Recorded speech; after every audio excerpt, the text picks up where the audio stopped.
పేరిట దేవుని బిడ్డని మీ అందరికీ ప్రేమపూర్వకమైన వందనములు. పిల్లారా, ఒకరోజు ప్రభువైన యేసుక్రీస్తు వారు ఆయన ఏకాంతముగా ఉన్నప్పుడు గ్రామముల నుండి అనేక మంది ప్రజలు వచ్చారు.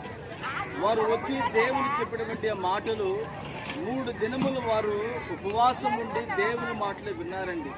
ఆ మాటల వలన వారు ఎంతగానో బలపరచబడ్డారు. అయితే 3వ ఉపవాస ప్రార్థన ముగించిన తర్వాత వారు తిరిగి వెళుతుంటే ఎక్కడ ఆకలి కొని మూర్ఛిల్లిపోతారో అని చెప్పి యేసయ్య తనతో ఉన్నటువంటి శిష్యులతో అంటారు, నా ప్రజలకు ఆహారం పెట్టండి అని చెప్పారండి.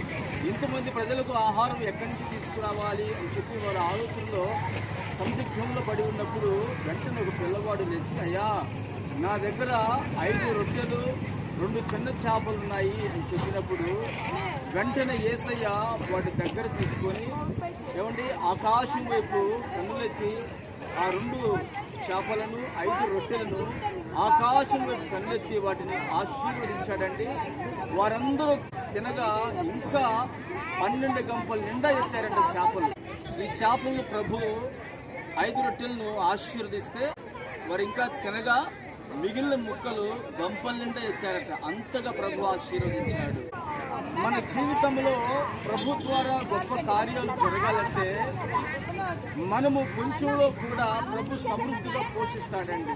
ఎప్పుడైతే వాటిని ఆశీర్వదించాడో అనేక మంది ప్రజలు తినగా వారు తిన్నవారు ఇంచుమించుగా స్త్రీలు పిల్లలు దాకా 5,000 మంది పురుషులు తిన్నారట. అంత సమృద్ధిగా 5 రొట్టెలలో 2 చిన్న చేపలను ప్రభు ఆశీర్వదించాడు. ఈరోజు నా యేసయ్య మిమ్మల్ని కూడా సమృద్ధిగా ఆశీర్వదించుగాక. ఆమేన్. ప్రార్థన చేసుకుందాం. ప్రేమగల తండ్రి, పరిశుద్ధుడా, స్తోత్రం చెల్లిస్తున్నాము నాయన.